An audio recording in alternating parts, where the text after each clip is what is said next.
The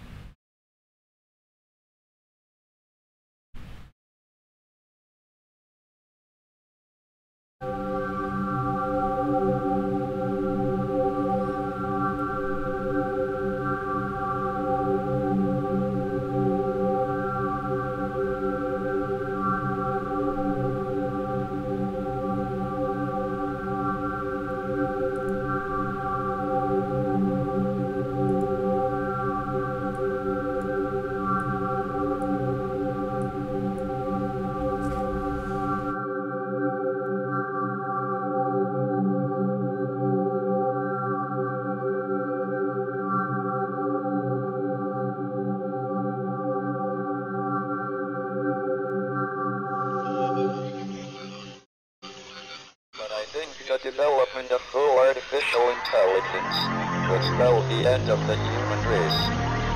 It's a flying object and we don't know what it is. I would hope somebody is checking it out. With a rocket or whatever, but incredibly fast, opposite direction. They were too fast to be an airplane. I'm glad the Pentagon is looking at this, because if it poses a threat, I want them on top of it. Well, the craft generates its own gravitational field. So you said there's lights in the sky? The internet has become the command center for criminals and terrorists. 911, what's your emergency? I need help, please help me! Aliens won't let it happen. You know, that's what we're instructed to say. Roswell, Area 51. Alien kept deep under the ground. 1 0 1 1 1 0 1 1 6 3 2 9 7. Media doesn't have your best interest in mind. The government is self-serving. You're here for a reason. You're listening to Troubled Minds Radio.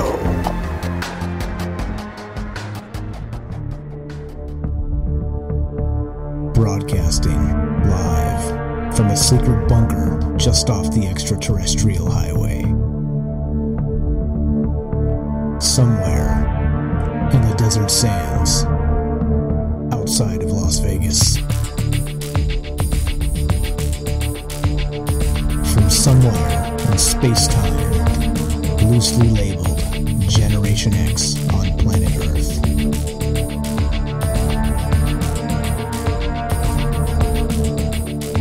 And asking questions of you in earnest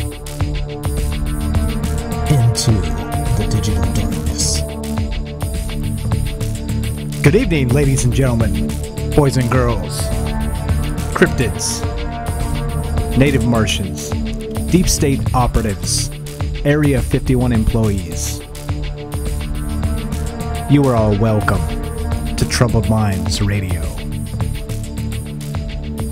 I am your host, Michael Strange, and I am here with your co-host, Frank Pierce. And we would like to say hello to all of you who might also have troubled minds. Per usual, we are recording this show live, so if you'd like to be part of the show, the number to call is 702-957-1037.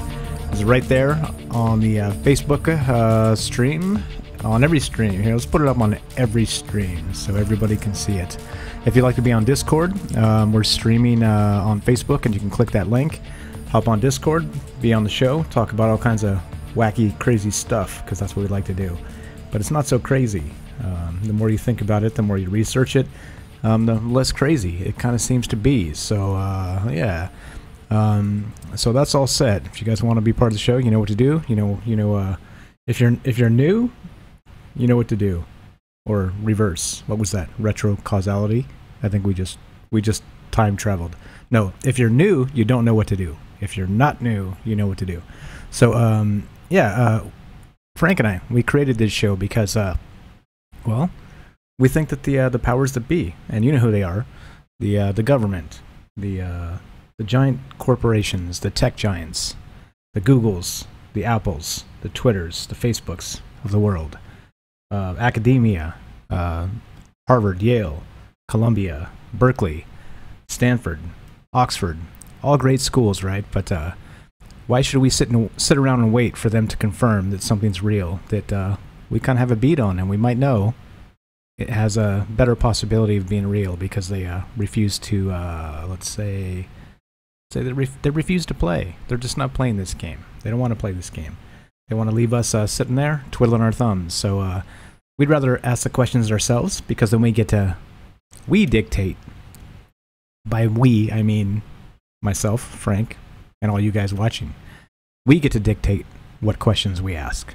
And that's why we did this show. That's why we set the show up.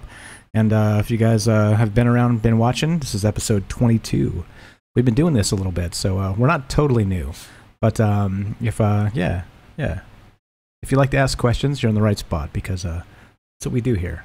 That's how we roll. So if you are new, what we're going to do is we'll do some news, and then we're going to talk about aliens tonight.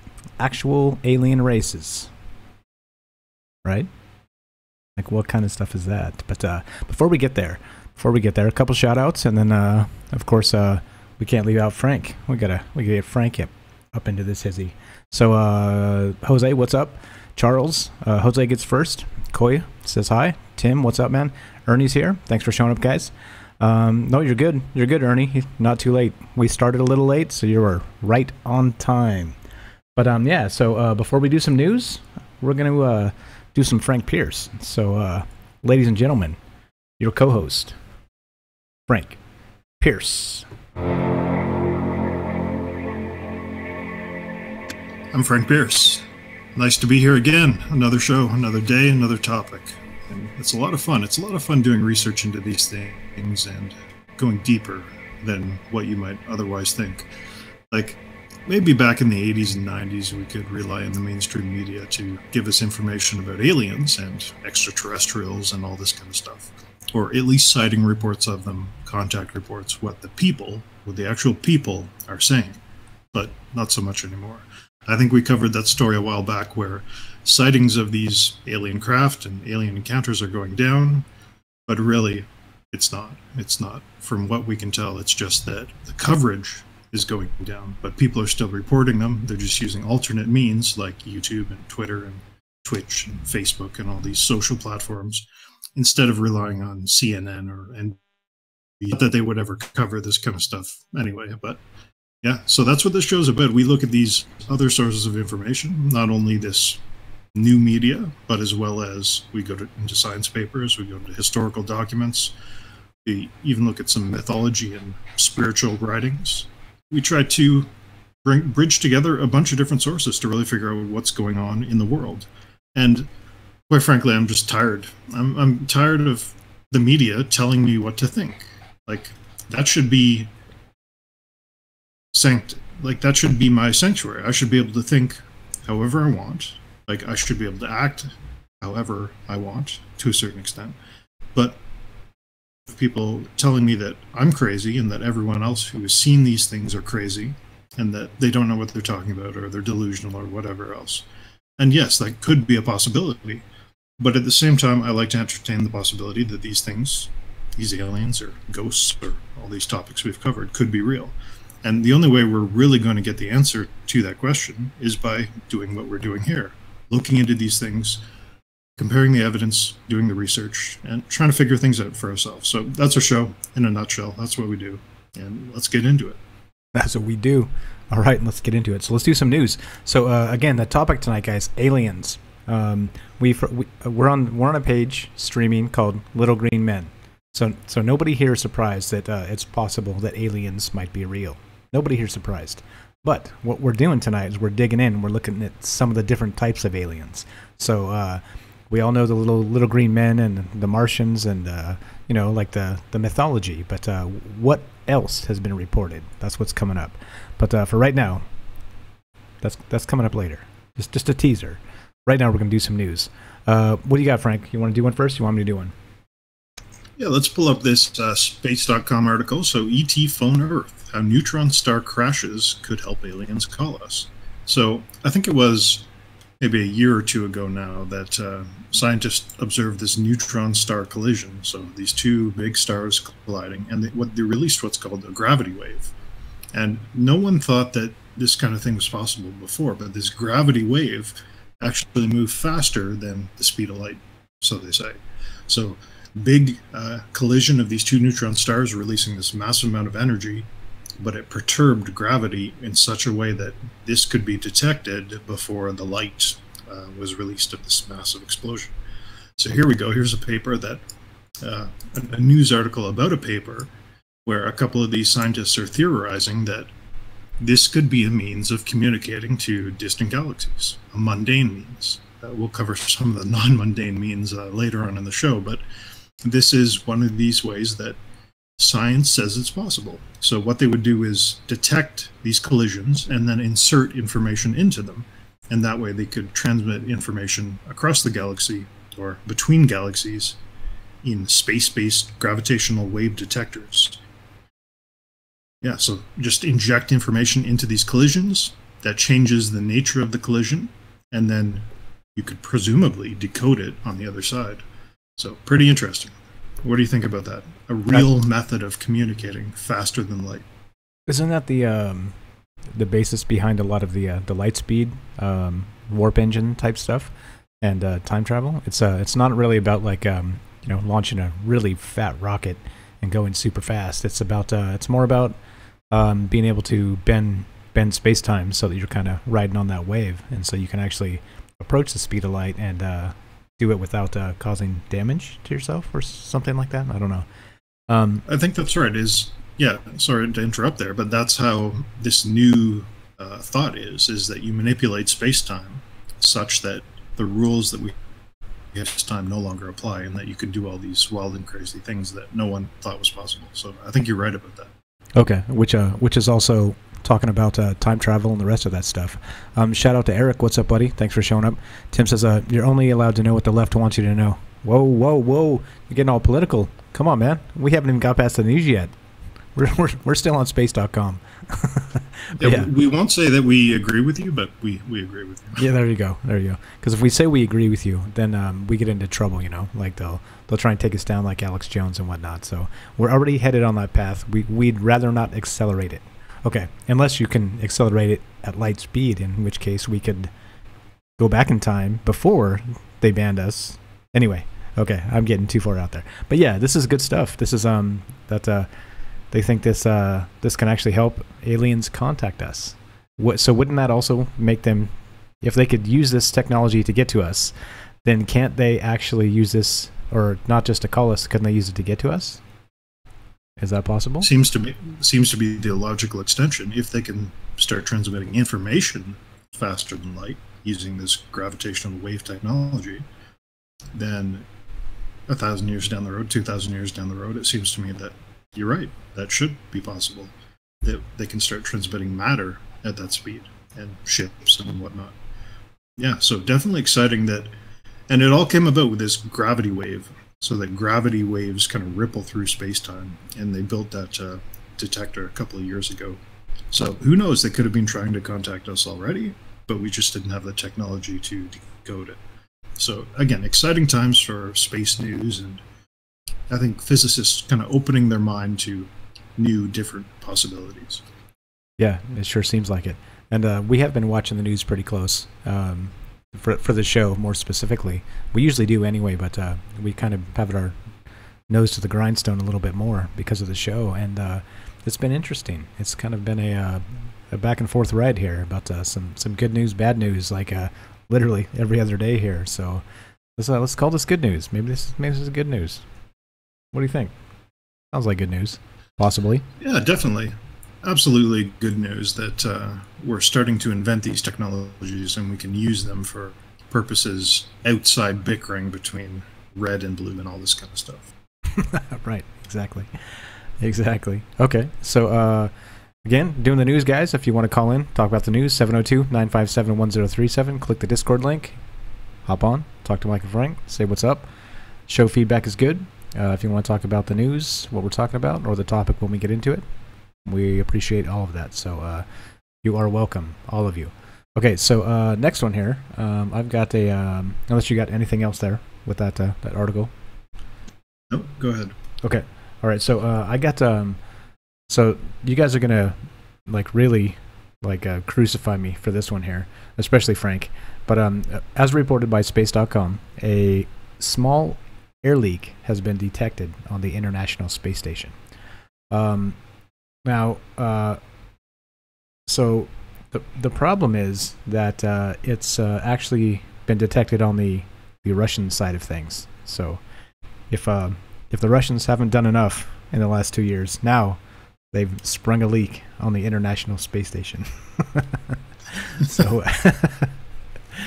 go ahead. You were about to say. I know you want to say it. You're dying to say it. Call me Russian agent. No.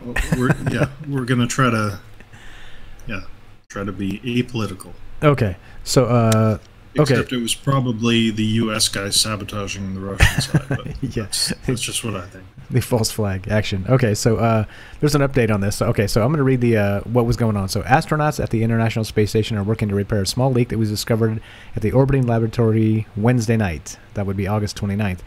While the leak caused a slight drop in cabin pressure, it did not pose an immediate danger to the astronauts currently living aboard the station, NASA officials said. So, yeah. So I didn't pull up the article that was blaming the Russians, but there was one that was blaming the Russians. So, and we have an update. So, 5:45 p.m. Eastern Time. So that's a few hours ago. So I think they duped me on this article. This is a non-article now because it says, update: astronauts are fixing the small air leak on the International Space Station. See their progress here.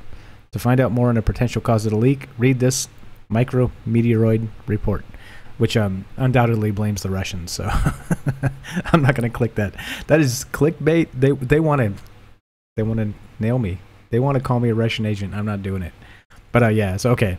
So this apparently this happened all today in the last 16 or 18 hours or so. So the leak sprung and they fixed it. So nothing to see here. I thought it was more funny, not the leak, but that it was pinned on the Russian side of the station. So anyway, that's why I wanted to bring it up.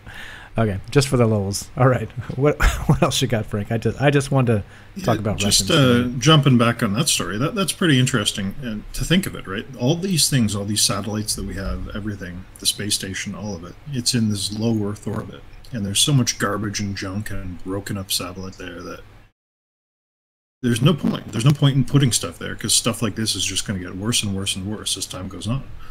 So again, we really need to make a base, but not in low Earth orbit, either in high orbit, so above this field of garbage, or even on the moon, right? So I think that's where things are headed, is getting away from these low Earth orbit antiquated technologies and moving up further. And that's where we should be. Yeah, for sure. Funny you mentioned that. We got a caller actually. They're screening right now, but this other article I've got is talking about exactly that. Did you read the Kessler syndrome one? I didn't see that. I'll pull it up right now. I got it. Talk about it, I'll read it. All right, I got it. Did you see it in there? I'll drop you a link. I got it. Oh yeah, it ended up small, so you couldn't really see the link. Okay, so the Kessler syndrome actually is this is reported by BigThink.com. And the headline here is how the Kessler syndrome can end all space exploration and destroy modern life. Okay, so space exploration is one thing, but destroying all of modern life, that's quite another thing.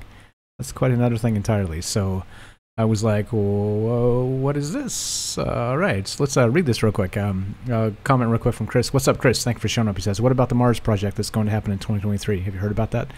We have. We talked about that a little bit here and there.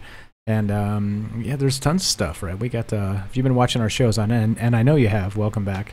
We've been talking about Mars. We've been talking about Elon Musk. We've been talking about the Space Force. We've been talking about all that stuff. So there's a ton of interesting news rolling out. So yeah, definitely. But check this one out. Actually, sorry, I want to jump in there and interrupt because that is a conflict of interest that I've kind of noticed, is that Elon Musk said 2022, I believe, and then 2024, he's sending these ships and these huge rockets, and he's going to build a settlement.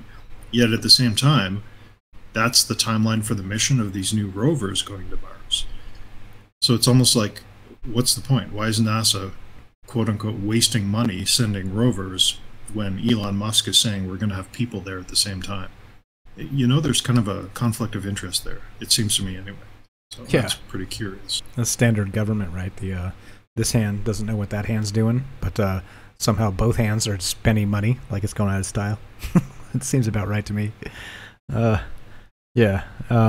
But I mean, so Elon and SpaceX is not government stuff, so you'd figure they'd be in some kind of lockstep at least, talking about making history, exploring Mars.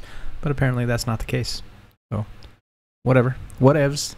Okay, so back to the Kessler syndrome here. So not only end all space exploration, but destroy modern life. So that caught my attention. I was like, what? Really? So here we go. Let's read this one real quick, a little bit. So blah, blah, blah. There's a scenario called the Kessler syndrome that can cause the end of all space exploration and dramatically impact our daily lives.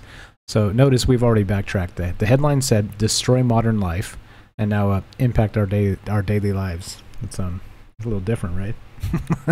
It's a fire and brimstone. Nah, just a warm fireplace. Okay, anyway. All right, so in 1978, the NASA scientist Donald J. Kessler proposed that a chain reaction of exploding space debris, and you just talked about that, Frank, can end up making space activities and the use of satellites impossible for generations. He predicted that the number of objects that we keep launching into low Earth orbit, or LEO, can create such a dense environment above the planet that inevitable collisions could cause a cascading effect. That's a little bit scary. I think that's another good reason to get to the moon and straight to the moon. It's definitely scary. Yeah. So much shrapnel up there, essentially, that you just can't get past it. It's kind of an impenetrable field of shrapnel that you can't launch anything through anymore. Of trash. And it's inevitable. I mean, as every second and third world country gets the ability to launch satellites, what are we going to do? If you gave every country in the world 22 satellites in the sky, how many satellites would that be? That would be way too many. And yeah, so we need another solution here. So I thought it was interesting, and yeah, it's inevitable, right? I mean, we keep launching junk up there, and this is what we're gonna get. So yeah, there was a great novel by Neil Stephenson. I think it was called Sevenness, and basically it's a fiction novel, obviously, but an asteroid hit the moon. The moon broke up into like a couple pieces. Those pieces impacted with each other and broke up into more pieces. And then essentially what you had as time progressed is just chunks and chunks of rocks that slowly decayed and then obliterated the planet. That's essentially what happened. So yeah, this kind of stuff can happen because all these things are chaotic. They're bumping around. They're banging into each other. They're breaking up. And I think you're right, is that the more this technology progresses, we're kind of artificially creating that situation. So we got to get up. We got to get past it. Yeah, move past it. Can we move forward, please? Humanity, can we please take a step forward? Please. We implore you. The troubled minds of the world. Humanity, please take one step forward for mankind. And womankind. Whoa. Everybody relax. Okay, Mark, so Chris says, isn't NASA privately funded these days? I'm not sure about that. Is that a thing? You know anything about that, Frank? I'm not sure. I wouldn't give them my money. There you go. I wouldn't pay them to do anything. Yeah. Because they don't do anything. So That's a fact. I'd give it to Elon Musk instead. And I don't know who would pay them unless it's some kind of money laundering operation. I believe it is mostly government funded, though. That's a fact, Jack. Yeah, if you have information about NASA privately funded, drop it in the chat here, and we'll check it out real quick. So Mark shows up. Waves, what's up, Mark? Thanks for showing up, buddy. He says shared. Thank you.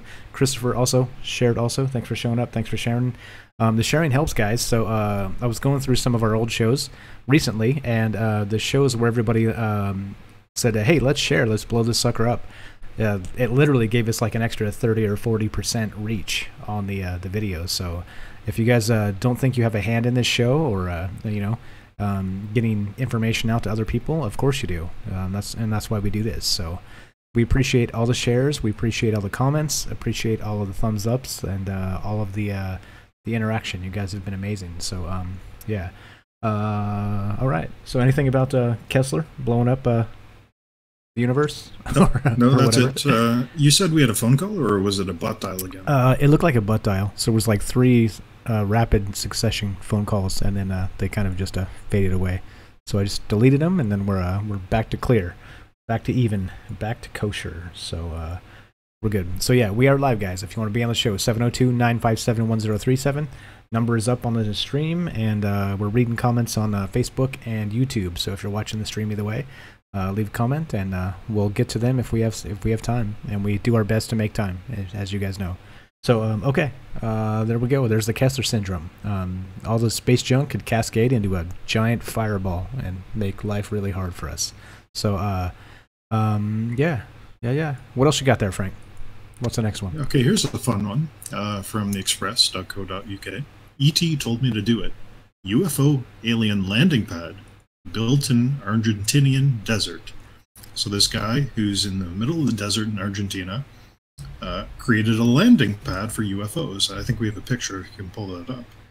But basically, he says, and there's the reason I brought this up, is that this Swiss man, Werner Jaisel, or Jaisley is his name, and he said that aliens contacted him telepathically and told him to build this landing pad.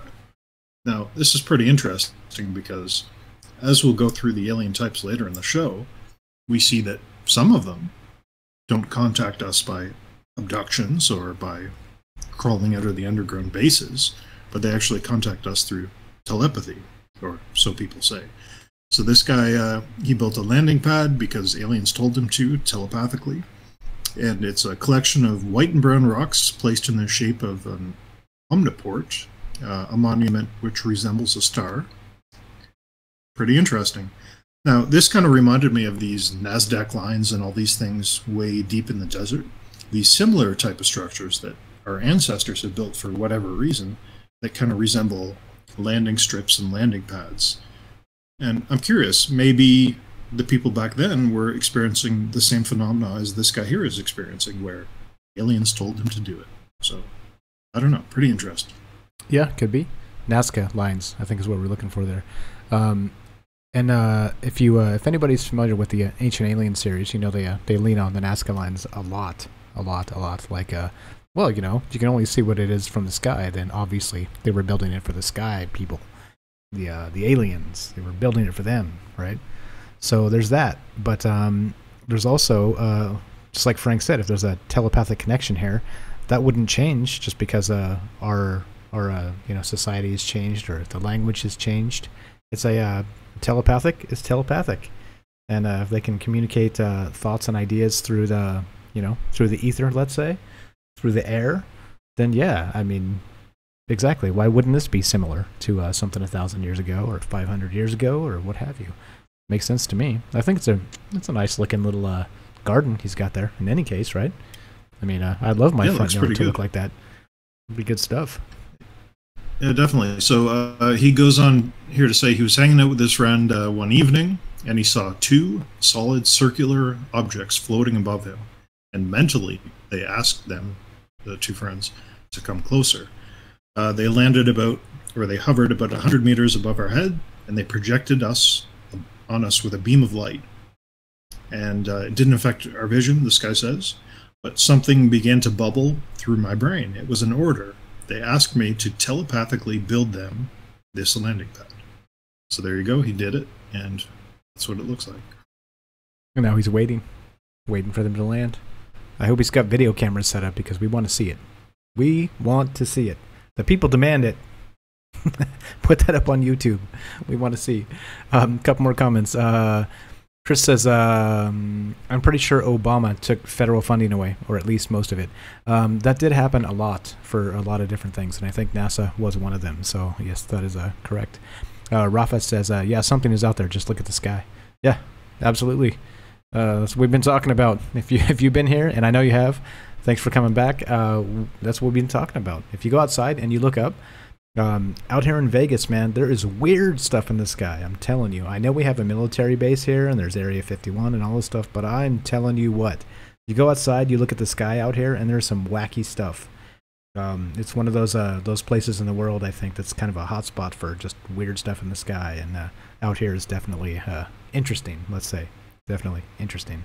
And then, let's see, what else? Shared. Tim and Charles, thank you guys. You're the best.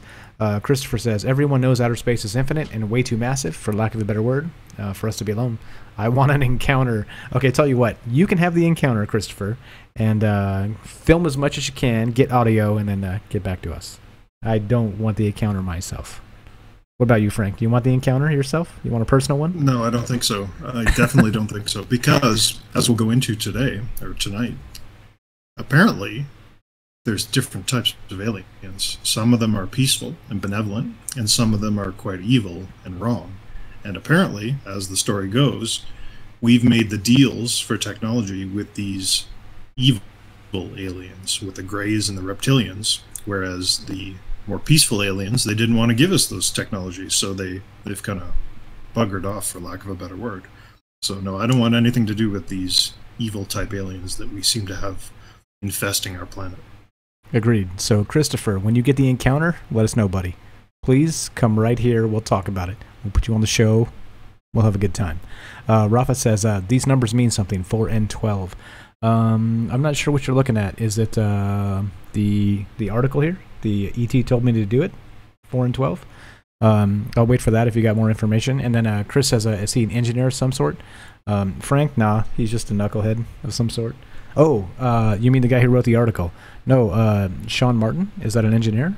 No. So that's not the guy. I don't think this Swiss guy who built the circle, I don't think he was an engineer, but I wish he was, because I was looking at this image and I was thinking, if I were to build this landing pad, the alien craft would come down on top of it, and then nets would shoot out and capture it, like it would be a trap. Not this guy, though. This is just for their convenience only. Okay, fair enough. For the aliens, we're waiting for the aliens to show up. All right, I'm down with that. Okay, and then Ernie says, what's the YouTube channel name? You talking about us? You talking about if you want our YouTube channel, go to you can watch the live stream there too. Go to troubledminds.org. The link is right on top. Take you right to our page there. The YouTube channel of Chris getting abducted, I don't know. Ooh, that's to be determined, I guess. And then Christopher says, "See, will do." So he's ready and willing. He's ready to get abducted and then get us some exclusive footage. Okay, but yeah, so this is pretty cool stuff. Again, parallels with Nazca, and not just Nazca, of course. This is a phenomenon that happens worldwide. So interesting that it's this guy says it's an actual communication from above somewhere that's saying build us these things. So is there some kind of control going on here? Who knows? Again, that's why we do this. We're asking these questions. We're looking at these articles. What do you guys think? So that's what we're talking about. Anything else on this one, Frank, before we move on? No, let's move on. Okay. So I got another one here. We got the Air Lake Cache. Okay. So as reported by space.com, again, one of our favorite websites here because they flip-flop every single day. But on this one, it says, what would it take to land on Mercury? That's right. The first planet. There's the sun, then there's Mercury, and then there's Venus, and then there's us. So Mercury, it's the hot one, right? It's the one that they say life cannot live on, right? Just like they've said about all the other planets. Life cannot live on them, right? So what would it take to land on Mercury? So first, before we even look at that, do you think it's a good idea? What do you think, Frank? Mercury. No, right? Because they tried to land on Venus, and those are some incredible pictures if you've never seen them. And immediately, this spacecraft was destroyed, right? It just couldn't survive. I think it broadcast a couple of pictures, and that was it. And Mercury's even hotter, so what's the point? There is no point. It's a waste of money. It's a waste of money. I agree. It's kind of like launching that thing into the sun. So you're going to, make $1 billion project and then launch it into the sun, and then from the time it gets hot to the time it burns up, collect maybe a couple days of data, and then essentially just do what the government does best and throw a bunch of money into a dumpster and light it on fire. Yeah, no, I think it's a bad idea at this point. There's a 1,000 different things we can do better with our money. So, Mercury at this point, no, I think it's a bad idea. But so here we go. So this is by Megan Bartles, a Space.com senior writer. So, let's see. Let's read a choice paragraph here. Mercury has been devoid of spacecraft companions since NASA's Messenger mission ended in 2015. While the next mission bound for the innermost planet launches later this year, it won't arrive until 2025. Okay, so they launch $1 billion into the sky, and then it takes 10 years for it to burn up into nothing. So, I mean, standard, right? So, scientists are passing the time digging through Messenger's data and planning what the new mission will bring, of course. But they've also begun to think about what's next for the littlest planet in the solar system, and to revive dreams of finally putting a robot on its surface. Why? For the love of God, why? Right? Why? Yeah, like put one on the moon, please. It's right there. And after you do that, then we can go and do this other stuff. It's like, you got a little kid and they're like, oh, let's, do all this crazy stuff. Well, why don't you do your chores first and then you can go and do this. Exactly. It's, that doesn't make sense. It's just, we're spinning our wheels. We're flip-flopping back and forth, red team, blue team, this administration, that administration, and from one to the next, we can't even decide on, what's for dinner, let alone which telescope to look at, which planet type of thing, like what'd you call that? I don't even know what that is. I'm trying to be smart, but I'm stupid here. But you guys get the point. It's we're wasting time, we're wasting money, we're talking about these things that are not habitable. Like people cannot and will not be able to live there unless we have some kind of amazing force field technology that kind of comes out of nowhere, that we can all have our own personal heat resistant force fields. But then we may as well just live on the sun, right? Come on, get out of here. Just get out of here, please. No. Mercury? No. Venus? No. Don't send things to Saturn? No. Can we send things to the moon, to the dark side of the moon that we have not seen? Please? Please? It's close. It doesn't take 10 years to get there. Can we just do that, NASA? Please do that, government. Yeah, and I don't want to be called racist or anything, but I'm kind of afraid that with these rovers China's sending up to the dark side of the moon, they're going to loot it, right? They're going to loot the moon. And that's the best way I can describe it, is they're going to go up there, and what they like, they'll take. What they don't like, they'll destroy. They even did that, all these ancient temples and whatnot in China. With the new government that came in, they destroyed all of it, right? Because it was the Cultural Revolution. They didn't need that kind of stuff anymore. So that same kind of thinking on the moon, well, that's a problem. That's a big problem. Yeah, it's just a waste of time. We're spinning our wheels here. This is garbage. All right, I'm done with the news. Are you done with the news? I got some comments, but I'm done with this news. I'm done. Let's get into the aliens, the types of aliens. Let's do aliens. A few more comments here, and then we'll do aliens.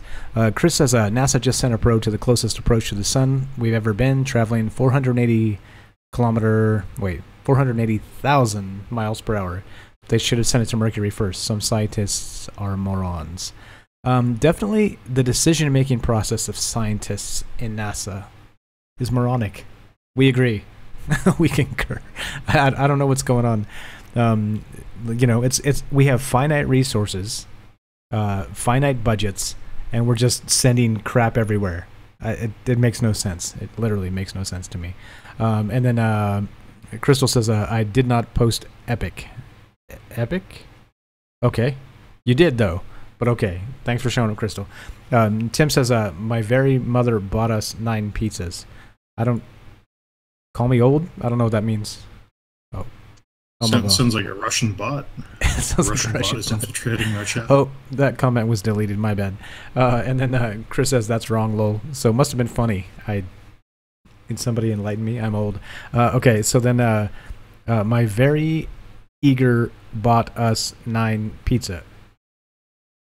Wait. Okay. Anyway. Deleted also. Sorry. Okay. Chris says, what does the B stand for? The B is for Frank. Stands for Frank.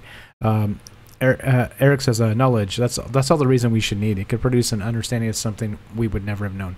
Yeah, Eric, that's the thing. Agreed. We agree. I think we all agree there. But the problem is, again, with a finite budget, We're talking about getting to the moon. We're talking about getting to Mars. We're talking about, let's say tomorrow Yellowstone blows. The entire super volcano just goes nuts like it did, 800,000 years ago or whatever, and literally, like trashes the world into ashes. Do you think we'll ever get to the moon then? Ever? What do you think, Frank? Yeah, I mean, it's about efficiency. I think that's the way to look at it. It's more efficient to do certain steps before certain other steps. It's more efficient to go to the moon. It's more efficient to go to Mars. Then we mine the asteroid belt. Then we look at the sun. Then we look at Mercury and Venus. Then we do these things. And Jupiter and so Saturn. Do your chores. Yeah, exactly. Do your chores before you have the fun. And I think that's a good attitude to have. Yeah. So we don't disagree, Eric. We think knowledge is good. And all these things are good in some respect. But when you have a finite budget, just throwing everything out there to go, hey, look at all this knowledge we gained, I don't think that's so good.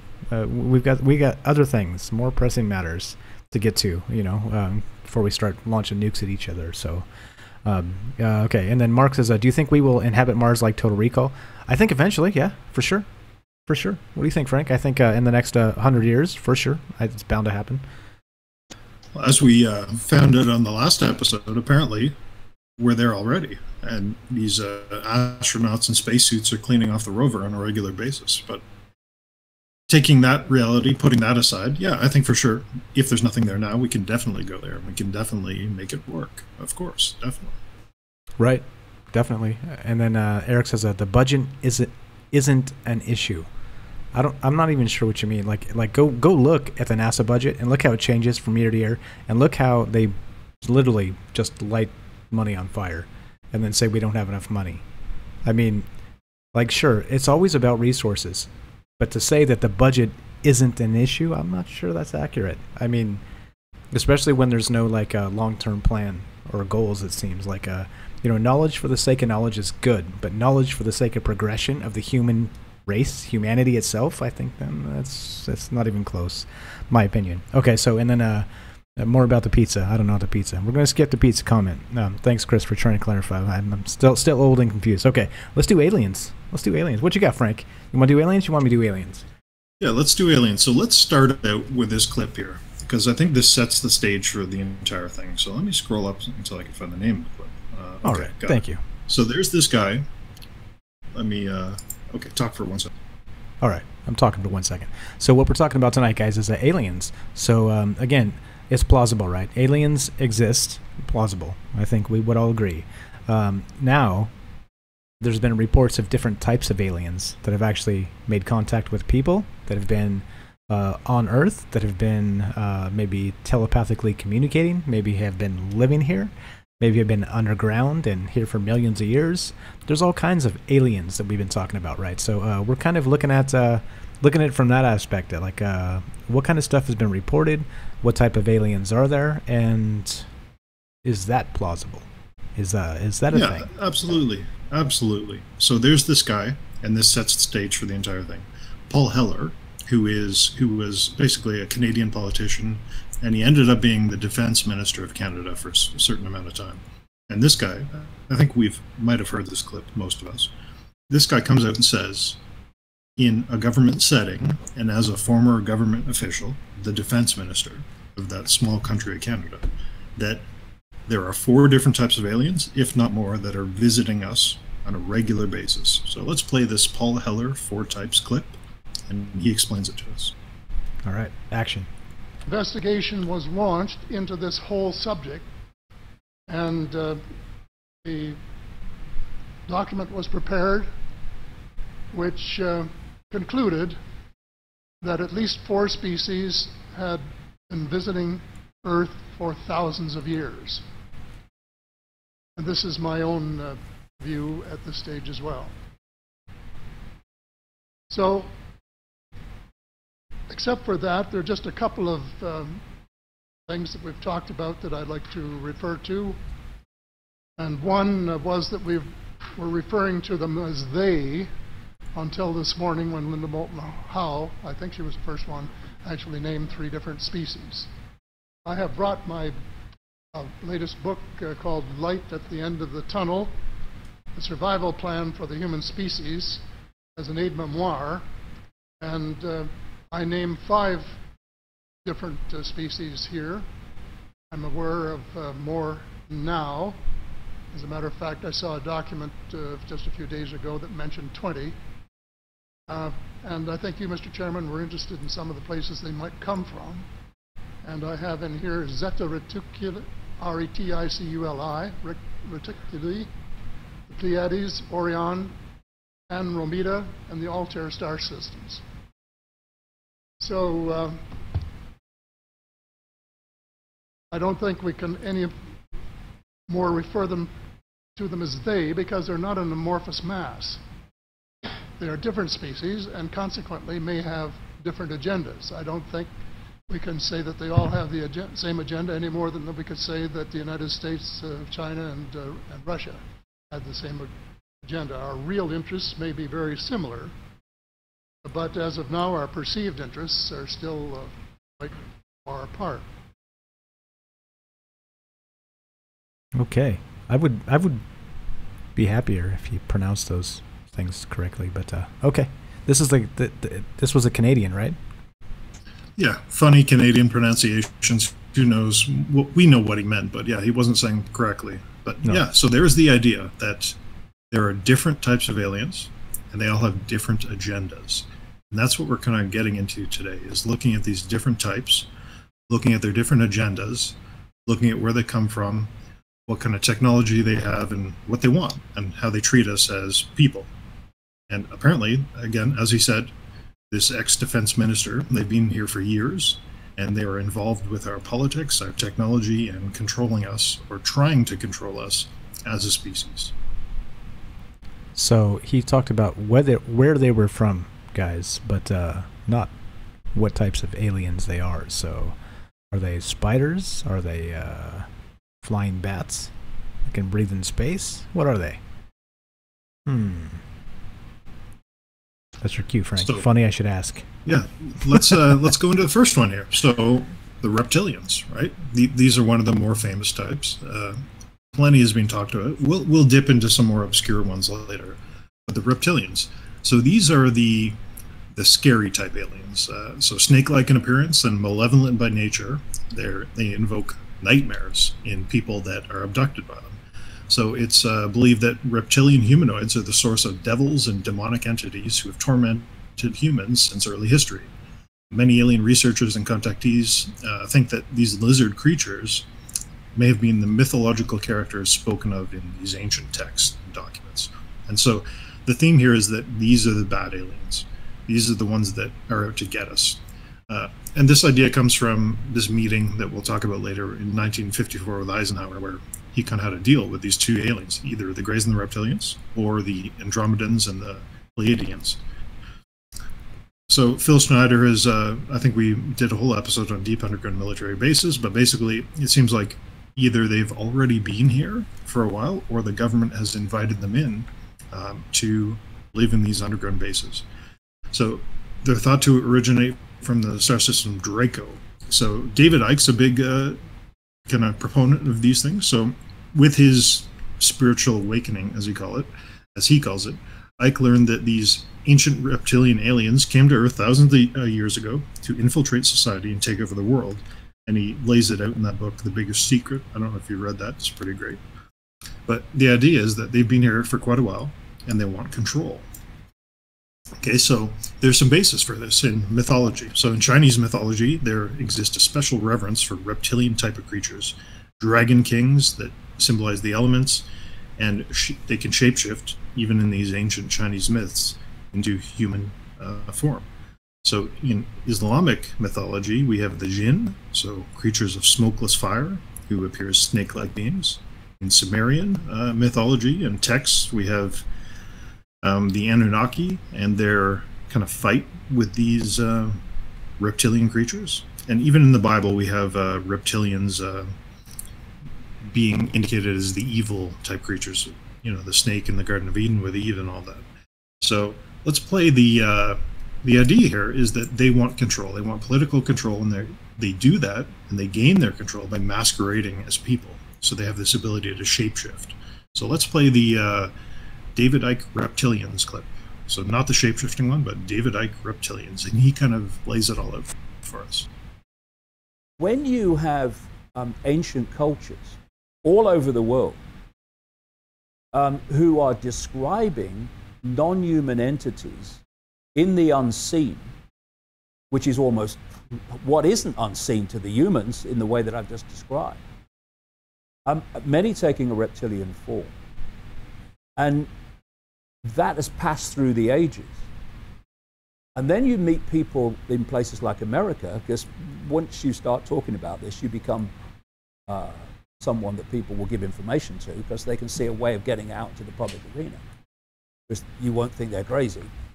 And they're telling you the same. You know, people who've been in mind control projects, people who've been in government projects, who've interacted with these entities in underground bases. And they're describing what the ancients described.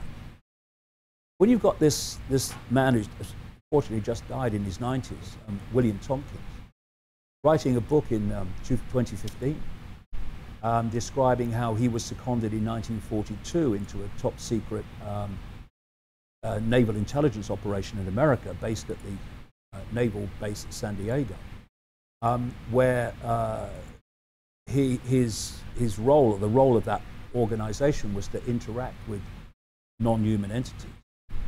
And he produces documents, he produces pictures of people he was with to support what he claims. And he's saying world governments are controlled by a reptilian non-human race. Okay. World governments. So, yeah, have you heard this before? This, do you know a lot about David Icke, or have you listened to him before? Yes, definitely. Not a ton, but I have heard his opinions, and he is really all about reptilians. He talks about them a lot. Yeah. So there's this idea that these things have been here for quite some time. They've been exerting their political and technological influence over us for quite some time. And not only that, but they are not benevolent. They're after us. They want control. So that's the theory anyway. Now, physical characteristics. What do these things look like? Well, they have the ability to shapeshift, so morph their features into kind of a human shape. And that's how they get around in public. So David Icke, for example, believes the Queen of England and that bloodline is actually reptilian. But when they're not in that form, so for example, what Phil Schneider described when he was deep underground, he shot up one of these things with his sidearm. They're 6 to 8 feet tall. They have a snake-like head, skin, and eyes. Abductees report a variety of skin colors ranging from brown to green and red, sometimes even white. And these colors, and sometimes the presence of wings, are said to signify rank amongst the reptilians, with the white-skinned reptilians being the elite class. So they have webbed fingers, 3 of them, tipped with long, sharp talons, and are often seen wearing armor or cloaks. And again, Phil Schneider kind of described that underground with his big Dulce War, where they were wearing armor and cloaks and kind of medieval-looking equipment. So some abductees report scratching and bruising after an encounter.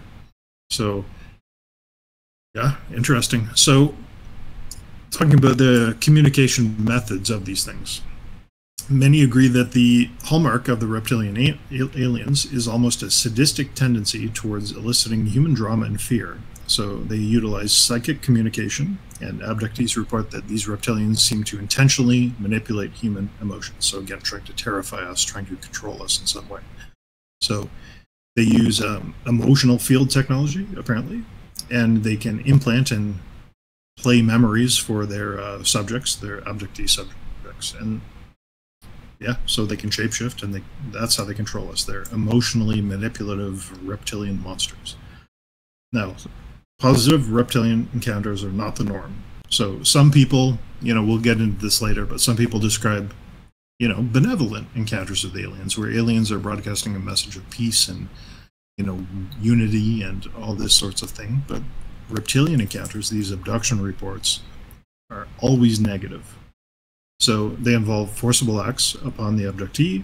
So some of these intrusions are sexual in nature, leading researchers to conclude that they're trying to breed or make a hybrid of some sort.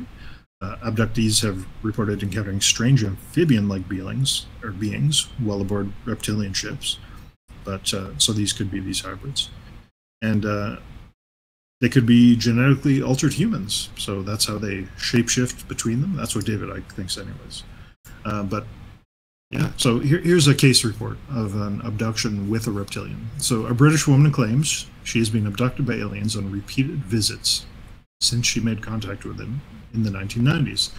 Samantha McDonald told a television show that she had been abducted several times.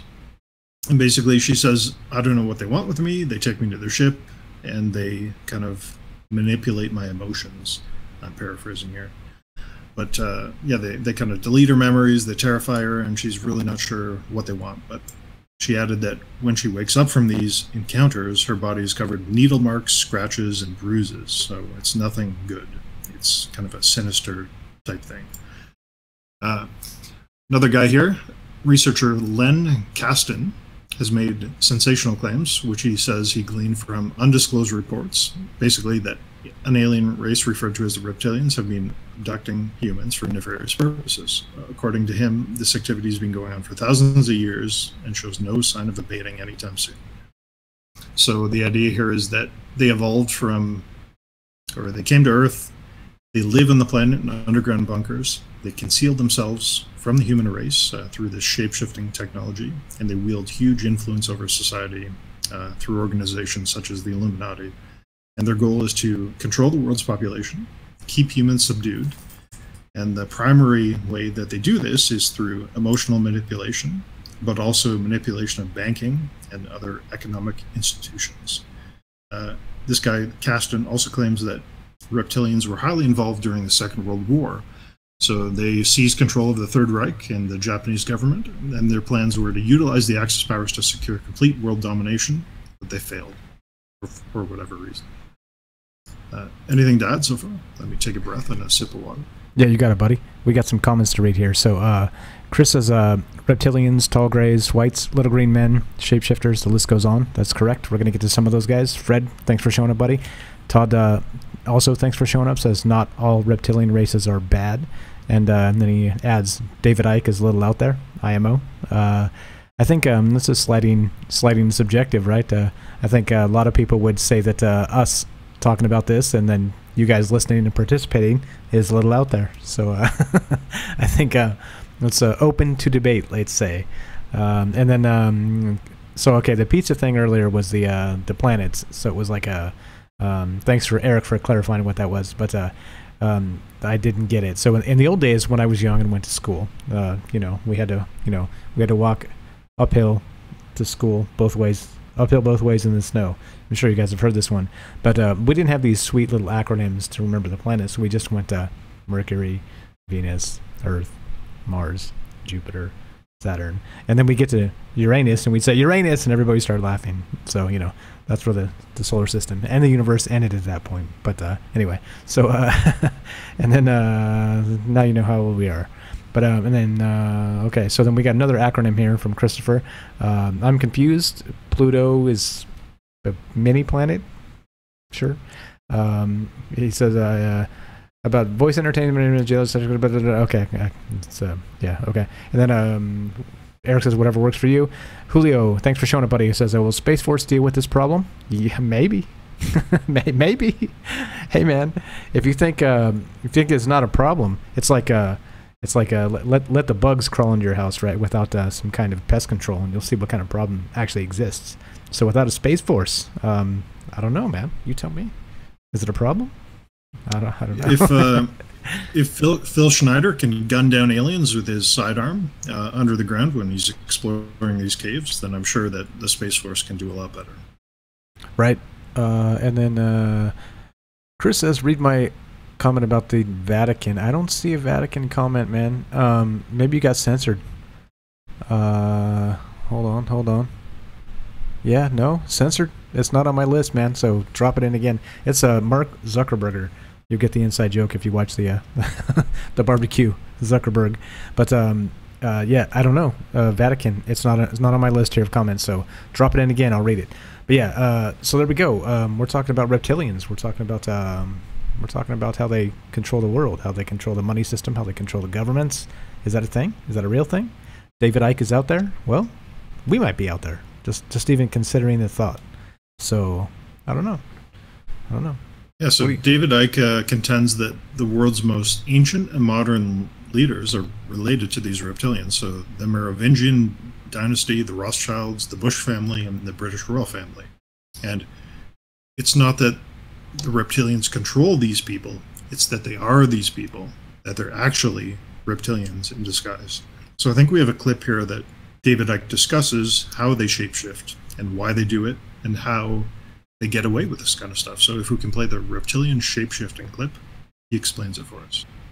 Now, one of the hardest things that people have to understand, and I completely appreciate it, is this idea of shapeshifting. Now, it's an ancient thing in terms of accounts all over the world, not just shapeshifting between human and reptilian, but shapeshifting between human and many different forms, animal forms, etc. And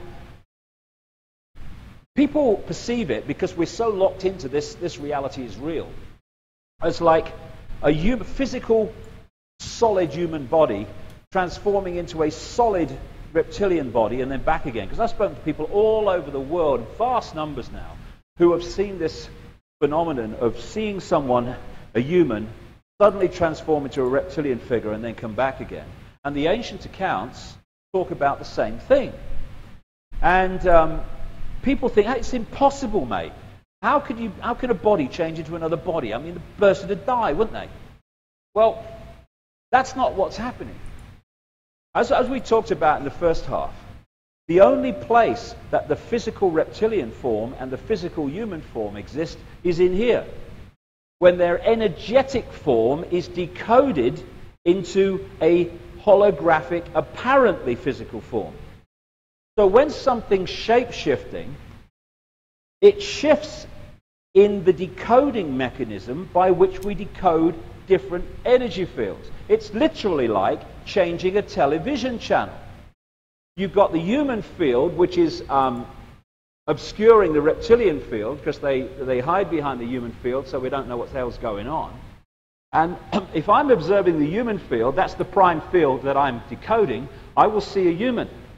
But if this becomes the prime field, suddenly, for whatever reason, I'm now decoding the reptilian field, the reptilian energy field. What is happening in my decoded system in my mind is I'm seeing a human physical form, reptilian physical form, human physical. Did you see that? So, let me translate that. Put it in common sense terms. So the idea here is that humans are three-dimensional beings, right? But there's this idea out there that as we advance, we become more technological, we become more spiritual, some have said. We can become more four-dimensional beings, five-dimensional beings, even higher. So I think what he's saying there is that we exist in this three-dimensional plane, but these reptilians have extra properties to them, so they can shift between forms, if that makes sense. Makes sense to me. Okay. So it is a little out there. I'll agree with you, but if that's the way it works, if we kind of transcend these dimensions and we become more and more, that does explain it. And some of the other aliens, the Andromedans, for example, are higher dimensional beings. Anyway, here's a fun story just to cap this off. So David Icke, insists that the Queen of England is a shapeshifter. So here's and you can call me a Russian agent, but here's a story circulating around the internet about a meeting between Vladimir Putin and Queen Elizabeth. So the idea here is that in 2014, Putin was sent to meet the Queen on the 70th anniversary of D-Day, so the pair met up in Normandy, France, and Putin kept away as far as possible. So he got a big media backlash about this. Why didn't he help the Queen up the stairs? Why would he let his personal image suffer like this? Well, apparently the reason he kept away as far as possible because sources close to Putin have announced that it was because Putin saw a shocking transformation of the Queen just moments before the encounter. She is quoted to have a long reptilian face, almost like a beak, and a sickly gray dishwater color. So the idea here is that the Queen wanted to intimidate Putin, so she shapeshifted in front of him to give this impression, like to let him know, I'm the boss here, not you. And after that, he kind of wanted to stay away from her. So if this story is true, it falls in line with what David Icke is saying, this control of humanity. But there we go. There we go. I got a nice picture of the Queen up too. She doesn't look like a nice individual, let's say. Whoa. So I don't know if somebody shape changed right in front of you into a lizard and back. I think that would be intimidating. I think it would definitely be one of those things that would set you aback if you were not aware. Yeah. Interesting. Here's that Vatican comment from Chris that apparently got redacted, which is amazing. But he says, exposing aliens would destroy everything the Vatican stands for. The Vatican is part of the 1% that control everything. Just Google the Knights Templar, and that shows you a lot. But the Bible states as we humans are created in God's image. So if we created in God's image, who created them? The aliens. Good question. Good point. And then he says, to know that I got censored talking about the Vatican and what I just said makes me think I'm even more right. You know what? You know what's scary about that? Okay, so you made a comment in the live stream chat. For me, it didn't show up.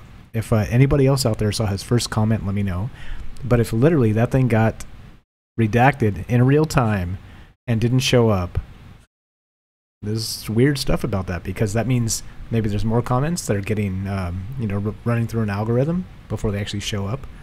I don't know. That's a little scary. Yeah. So and then he says, Chris says, if I die tonight because of talking about this, I give you guys power of attorney over my Facebook account. Thanks, Chris. You're the best. Make sure there's some really good stuff on your Facebook account. Thanks. Okay.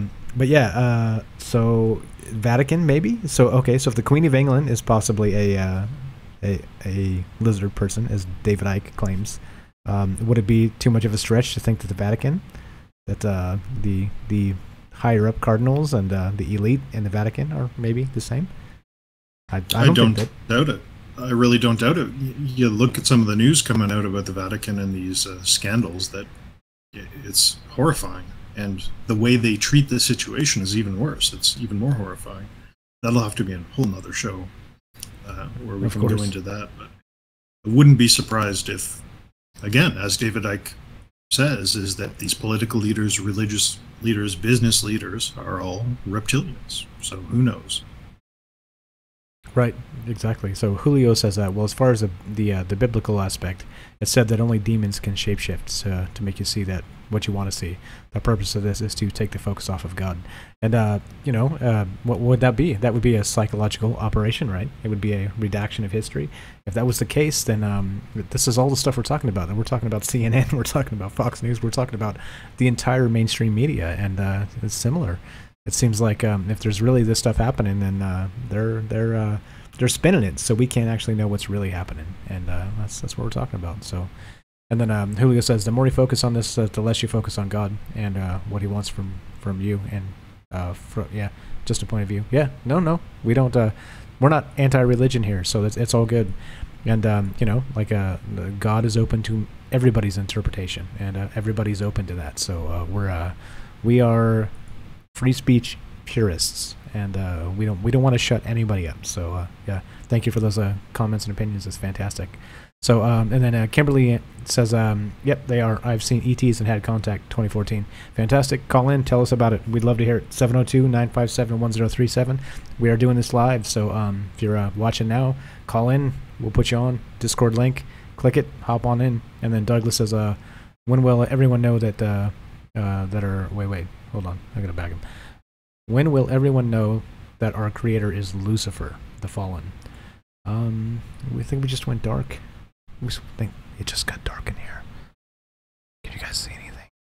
I can't see anything. I'm just kidding. Okay. Yeah.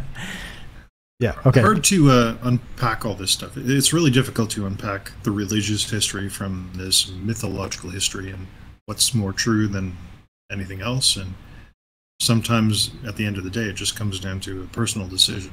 So I don't know, but that was right. Reptilians.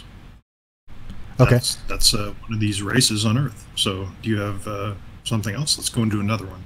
Yeah, so let me finish this up here. So Douglas was talking about when will everyone know that our creator is Lucifer, and Lucifer is the light bringer. That's the official term of what Lucifer actually means. And there's been parallels to Prometheus, the fire bringer, like the fallen angel that brought technology to mankind. And that's what he's talking about. So just in case anybody wasn't exactly sure what he was mentioning there, that's exactly what he's talking about. So just catching that up. And then Chris says, wow, I got censored again. This is crazy. I'm done, lol. Really? Did you really get censored again? Can anybody verify that his other stuff, the Vatican comment, didn't show up further up? Because yeah, this is a little weird. I'm a super tinfoil hat if they're actually redacting stuff in real time, because that's and you know what? It's interesting that I've noticed as we stream and there's comments, I try and read everything, but then I'll go back and look at the archive after the fact, and there's comments in there that I didn't see during the live stream. So I wonder if they got bumped somehow and then added later. I don't know. Who knows? It might be just a bad technology thing. But okay, so yeah, so there's some. Go ahead. Sorry, I was just going to say, put some numbers in there and misspell the words a bit, and the bots won't be able to figure it out. There you go. There you go. And then Chris says, he's mic dropping and getting out of here. He says, in the words of Pablo Francisco, I know too much. I'm out of here, guys. Good show. I'll see you next time. Thanks, Chris. You're the best, man. And then Christopher, not Chris, not to be confused, says, why do you think you were censored, Chris? I don't know. That's what I'm trying to say. So scroll up if you guys can see. I can't see his initial comment about the Vatican, so I'm not going to go like crazy about this. But if you guys can verify it's there or not, then that would be amazing. So yeah, so we did lizard people, reptilians. These are shape changers. These are people that lizard people that are here on Earth that are actually pulling strings, right? This is the shadow government. Is that what we're saying there, Frank? This is the actual shadow government? I believe so, yeah. I think that's the idea here, is they're trying to control us. Okay. So yeah, so there were the lizard reptilians trying to control us through the shadow government. Now we're gonna do some ones everybody's familiar with. The reptilians, most people are familiar with. This one, everybody is familiar with.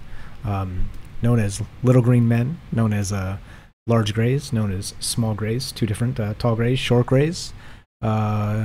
Basically the classic alien.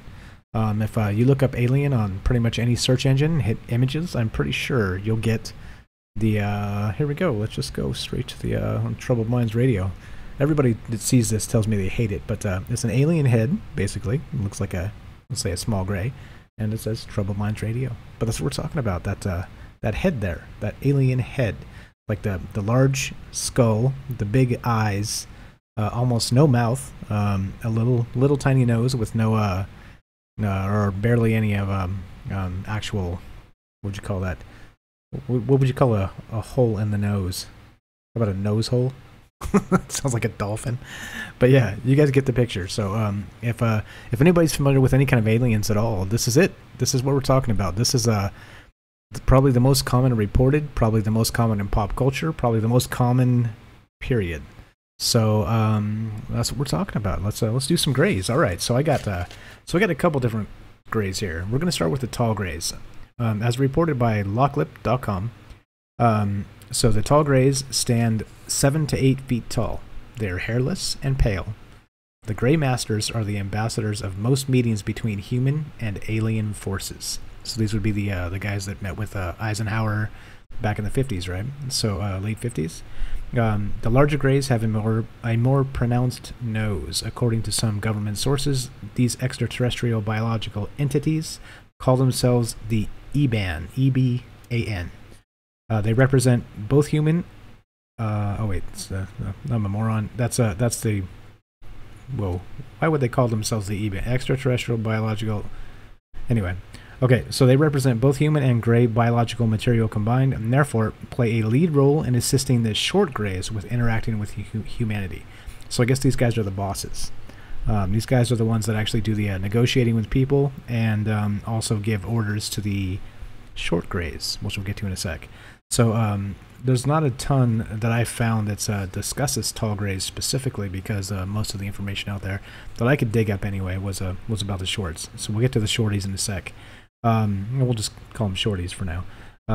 Okay, so what the tall grays supervise all abductions and human experiments, but are seldom present during these events. They prefer to employ the services of their minions, the short grays.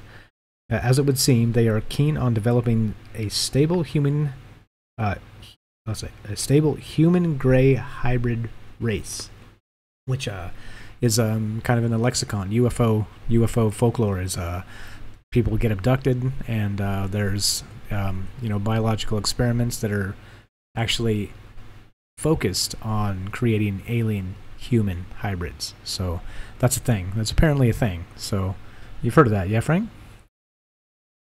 Absolutely. Yeah, that seems this modus operandi for these evil alien types is these experimentations and these creations of hybrids and kind of the slave races, like the short grays, for example.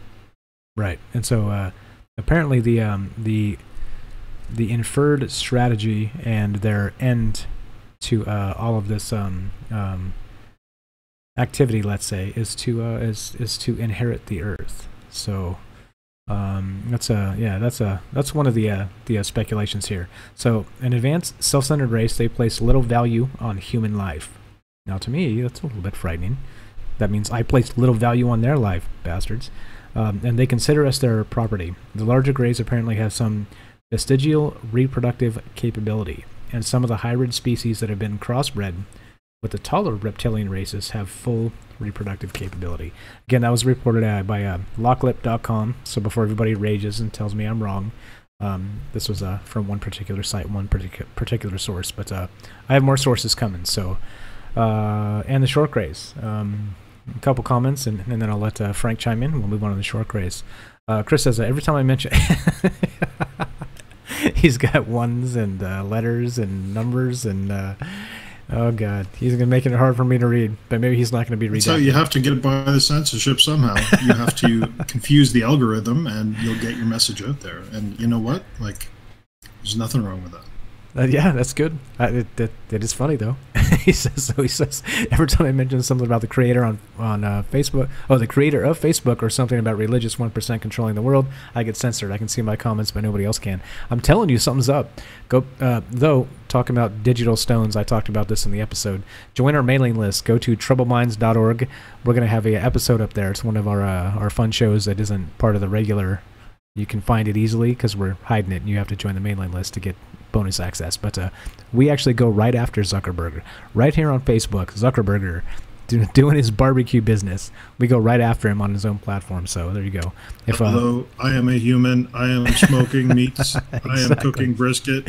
Exactly. So if you want digital stones, that's it. We're on his platform talking shit about Mr. Zuckerberg. Zuckerberg. Okay, anyway, so Julio says, so what would be the Bible says that Lucifer controlled this world? It kind of fits everything that's taught in the Bible. Yeah, I guess it depends on what you think Lucifer is. So that would be, Prometheus the firebringer. That would be, the fallen angel that brought technology to man and, mated with the daughters of man and all those things. So, yeah. And then Douglas says, Tall Whites gave Hopi technology, and the Hopi admit this. Yeah, so exactly. And there's a ton of this, so you can kind of go around the world, different cultures, and a lot of this is verified. So it's not just one part of the world, they found this and said, oh, this must be the thing. It's been, again, corroborated by different ancient cultures around the world. So scary stuff. The Hopi, just one. Thanks, Douglas, for that. And then, okay, so now, anything tall grays there, Frank, before we jump in the short grays? It's difficult because when you're researching these topics, and I have to believe this is intentional, all of this Hollywood and fiction about these things kind of dilutes the knowledge available, right? So it's very difficult to see anything about these tall grays because there's so much chaff for the little grays, the small grays. So I completely understand what you're saying there. Yeah, like it's almost like they it's intentional. Like they don't want anything really spoken about them specifically. So it would be the psychological operation, right? You talk about the little guys, don't talk about the big guys that are actually making decisions, calling the shots. Okay, so all right, so the short grays. Here we go. So comments, we're all caught up. Everything's good. Good. All right, here we go. Here's a Zeta Reticuli. I think that's how you say it. And I'm going to put it up on the screen here. And that's where these guys are from. That's where the grays are from. So so the short grays, also known as the Zeta Reticulums, the grays are some of the most well-known aliens, obviously. They are commonly depicted throughout alien pop culture and the culprits of most alien abductions. And also, these guys are the ones blamed for the cattle mutilations and those sorts of things. So normal, standard, we're all aware of this. If you know anything about aliens and the types, this doesn't surprise you at all. One more time, guys, this is live. You seen an alien, you know about aliens, you want to talk about aliens, 702-957-1037, call in, we'll put you on. You're going to talk to Frank and Mike about aliens. And also click the Discord link, we got Discord up, so you can get on there and do the same thing. So, okay, short grays. So this is a group of aliens who abducted, we did this way back in episode 3, I want to say, 4, Betty and Barney Hill. Remember them, Frank? 1958. These are the guys. I think that's where this idea of Zeta Reticuli comes from, is they actually conveyed to Betty Hill directions and star maps that no one knew about at that time. Exactly.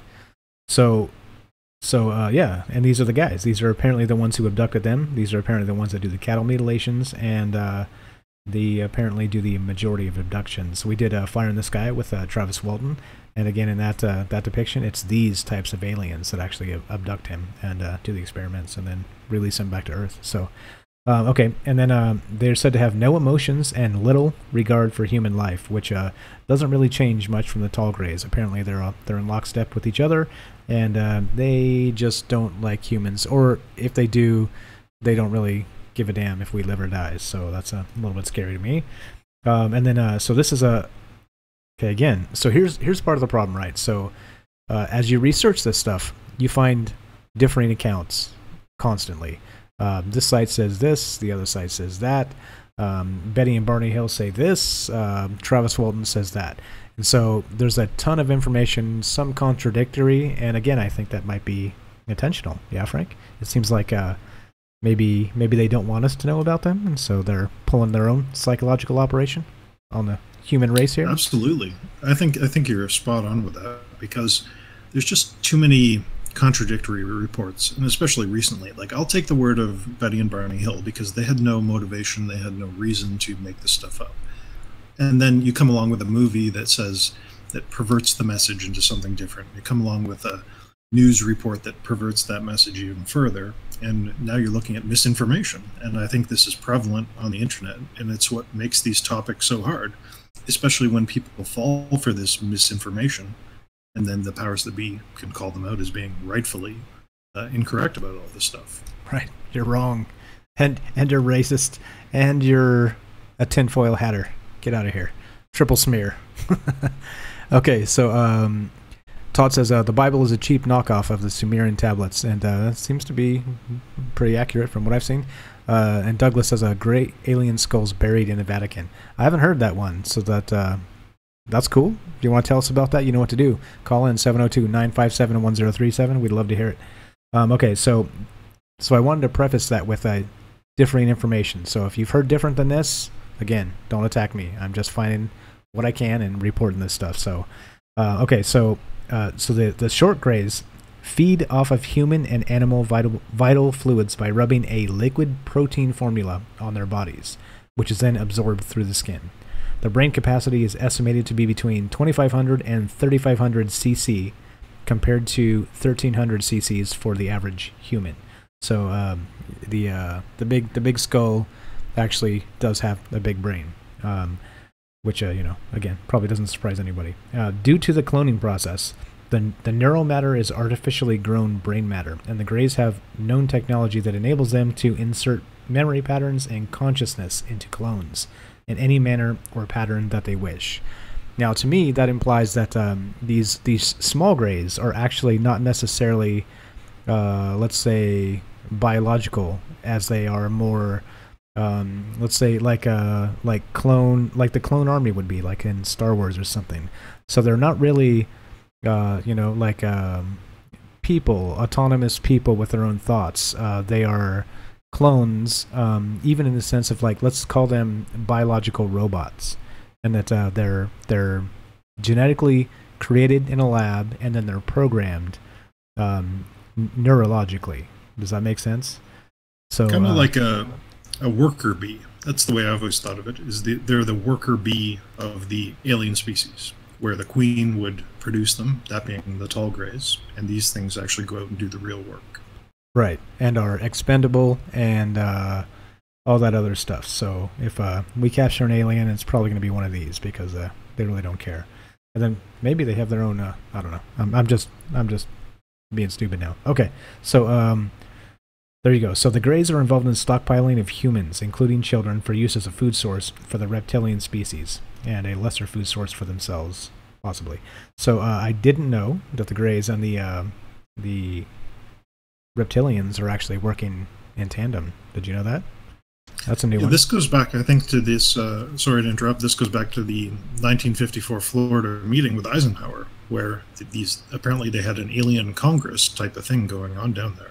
And that you have the tall whites and the Andromedans, and they were all about peace and natural development of the species, and they didn't want to give us technology.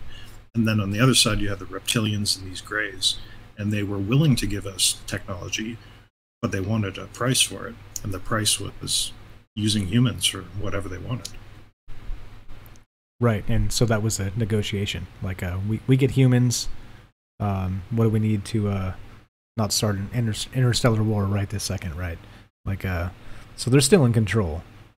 That's the speculation here. Am I right? That okay, so if they're working together, the reptilians are in control, battling with the Anunnaki for control over the Earth. Is that correct? I think I'm right there. And then the Greys are working with the reptilians. I don't know. I'm so confused. I think that's the general theme, but again, it's very hard to tell based on secondhand accounts and all this stuff. But that seems to be the theme: is that there's good aliens, the tall whites, the Nordic aliens, and the Andromedans, and then there's these bad aliens, the reptilians and the Greys. Okay. So now these guys they're from the constellation Reticulum by the star Zeta II Reticuli, so a planet that was discovered there. And that's where they're from, which I just had the picture up there for a little while. According to most descriptions, they stand 3 to 5 feet tall, have bulbous heads, and oversized black eyes.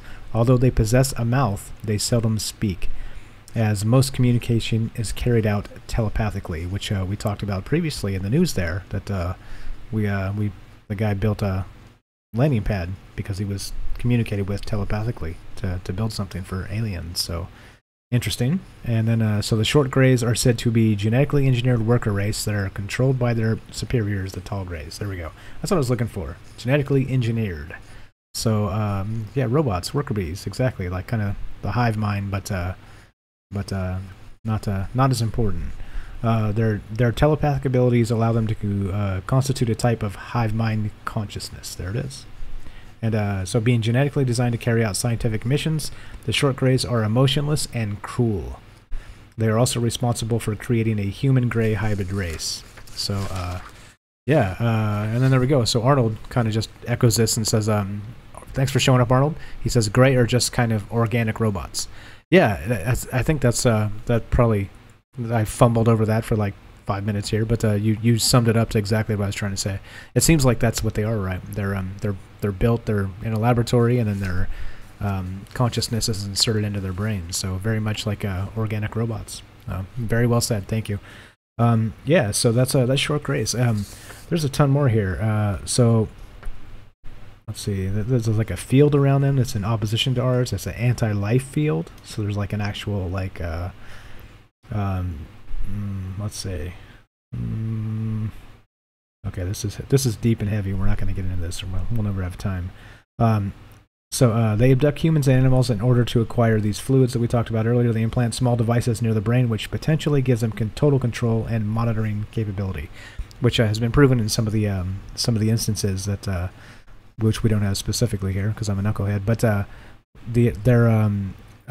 we saw some stuff in the abduction episode we did a while back where they actually implanted things inside of people, and they had that they can actually pull out and say that's an actual anomalous non-organic object that they don't know if it's transmitting or tracking or anything. It's right. Remember that one there, Frank? We got a bunch of those. Yeah, for sure. I think it's like we as humans, we tag our cattle, right? If we have cows in the field, we put tags on them to keep track of them and know where they are and monitor their health and whatnot. And I think this is the sinister counterpart to that, is these things are tagging us as a form of cattle to keep track of us and do all sorts of things. Right, come back and check on the experiments that they started and finished later or whatever. Okay, so it talks about their food is converted by energy, chlorophyll, photosynthetic process, blah, blah, blah. Too deep here. We're running out of time. So there's a... All right, yeah, okay. We can end the Greys. Anything to add? If you guys know anything extra about the Greys, call in. You know what's up. 702-957-1037. Click Discord. We'll put you on the show. You can fill in some of the missing points there, because there's a ton. We had to skip because we only have so much time here, but yeah, there's a ton. There's a ton about Greys. Kind of everywhere you look, somebody's got some kind of information. Again, conflicting information sometimes, but if you guys have heard something different that's interesting, you think we should discuss, give us a call. We'll put you on. We'll talk about it. So there's the Greys. There we go. The most famous alien of them all, the short Greys. Those are the ones that supposedly at Area 51 that landed at Roswell. Multiple alien autopsies have allegedly been performed on these things. So there we go. Famous. If you want to be an alien and you want to be famous, then you're a short Grey, for sure. Kimberly says, I'm too afraid to say much about my experience because it was traumatizing. I also, let's see, I was also followed by what I assume were men in black or some type of agents. Wow. I don't blame you. I would not be one to talk about it either if that was the case. If you know anything about these that you can kind of relate without giving too much away, we'd appreciate that. If you can't, we completely understand. But yeah, that's scary. That's scary stuff. I hope they didn't harm you. It seems like there's mixed reports here on people that have had contact have been either left alone or harmed. Some mixture of the two. So yeah, hope we find you well here. And Douglas says, why do they hide the truth? Who are the giants? The Nephilim. Yeah, no good, no evil, just all the same. Yeah, we talked about some of that in the that was the Anunnaki episode. We talked about the giants, the Nephilim, and some of that stuff. So if you want to revisit that, go back to that episode, and we got tons of good stuff. But again, running out of time, so we can't really get too much into that. But there we go. So there's the short Greys. If you guys anything to chip it in. And then Todd says the giants, Nephilim, were the Anunnaki. Exactly, yeah. So I think we're going to touch on them real quick. Not too much because we already did a whole show on that. But yeah, all right. So what do you got there, Frank? So there's the short Greys. So I got tons more, but we're running out of time. Yeah, so, well, we may blow the time out of the water with this one. All right. And again, there's good aliens, there's bad, there's so many different types. I think when I was looking today in the last couple of days, you know, there's hundreds. So there's hundreds of different types. We're not going to have time to cover every single one. Probably we'll end up doing more shows on this, but here's another type. One of the more famous types is these Nordic aliens. So the Pleiadians, am I saying that right? Pleiadians? Pleiadians. Yes. Yeah. They're named from they're the Nordic aliens. They're the tall white aliens. Okay, so they are reported to come from this constellation of Pleiades, and they resemble Nordic Scandinavians. So professed contactees describe them as typically male, 6 to 7 feet tall, so 2 meters, long blonde hair, blue eyes, and skin tones ranging from fair skin, so white skin, to tan skin. And yeah, so these things, I think, are the ones that contacted the Hopi Indians and gave them their technology. So they come from this Pleiades star cluster, and so they're just not a single, apparently they have multiple planets across multiple stars. And this Pleiades star cluster is 451 light years away, so quite the distance. And they have learned to navigate to other worlds, though not always in spaceships. So this is where this telepathy comes into play. So they can contact people without necessarily coming in close. So sometimes contactees report these things through telepathy, or sometimes they report them through physical encounters. Yeah. So what do they look like? Again, so they're 2 meters tall, 6 to 8 feet tall, and they have this blonde, reddish hair, blue eyes. And now this is interesting. there's a bunch of, this goes back to our previous episode with Hitler and the Nazi Germany. Well, he was referring to Aryans, right? And a lot of people think that it wasn't human Aryans, so human blue-haired, blonde-eyed, but he was referring to this master race as these tall whites, so these Aryan-looking aliens. So they can pass as Earthlings, and they've been in contact with humans throughout a lot of history. Many contactees claim they lack a sense of smell, and they're also these fourth and fifth density beings. So again, going back, humans are three-dimensional beings, and these reptilians are apparently, and greys are apparently fourth dimensional beings, and these guys are higher up the food chain. They're the fifth and sixth dimensional beings, so they exist in. Now, what's their reported behavior? So, Nordic aliens have been described as benevolent or even magical beings who want to observe and communicate with humans. So, contactees have said that the Nordics are concerned about Earth's environment, prospects for world peace, and they may transmit these messages telepathically. So, American social worker John Carpenter said that the typical Nordic, as described by those he interviewed, is paternal, watchful, smiling, and affectionate. So, again, leading to this idea of good aliens. And they're often associated with the idea of spiritual growth and love and act as protectors for this.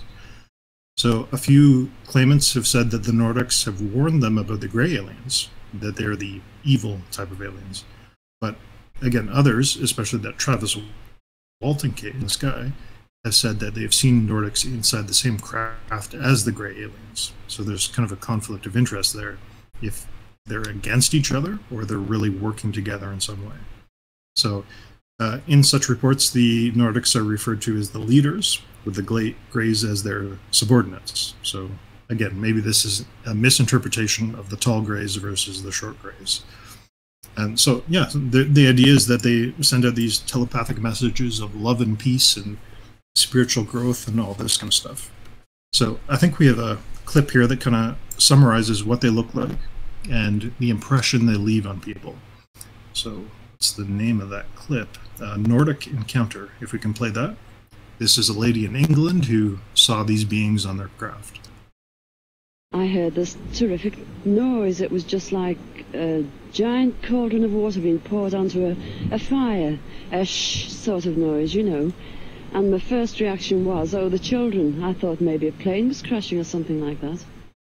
And I slipped my jumper on and went outside to find my two sons lying flat on the ground in a garden in front of the house, shouting, "Mummy, Mummy, there's a flying saucer." Well, naturally, I just said, "Come on, don't be stupid. Come in the house." But felt sort of a strange sensation. Wended my way up the side of the house to where we had a pump, where we used to get all our water from, and automatically looked up to see this, all I can describe, this huge Mexican hat. It was stationary, this thing, and it was bright silver in colour, and it had a dome. A dome. It was tilted to sort of, I could see the occupants in it. You saw people in it? I saw people in it. There were two people in there. These people were beautiful people. That's the only way I can describe them. They had long golden hair, like a page boy bob, just like the old kings. You used to see photographs of the old kings. And the colour of the hair was golden. Now, I was really... What were they dressed in? They had a sort of a polo neck jumper affair, like a ski top suit, in pale blue. Now, these people weren't sat behind, one behind the other. They were sat together, but this, whatever it was tilted so that I could see them and they could see me. Were you looking at them through windows, through portholes? Or no, not portholes. It was just sort of like a cockpit, I suppose, that had this perspex or glass or whatever it was. They could see me anyway, and I could see them. And they had beautiful faces. I shall never forget their faces as long as I live. Their foreheads seemed to be a bit larger than, you know, the bottom of their faces as normal people you would expect to see. But maybe this was just whatever they had round their heads, which was like a transparent fishbowl. And they just looked, and I was absolutely paralytic with fear. I couldn't move, although my mind was ticking over.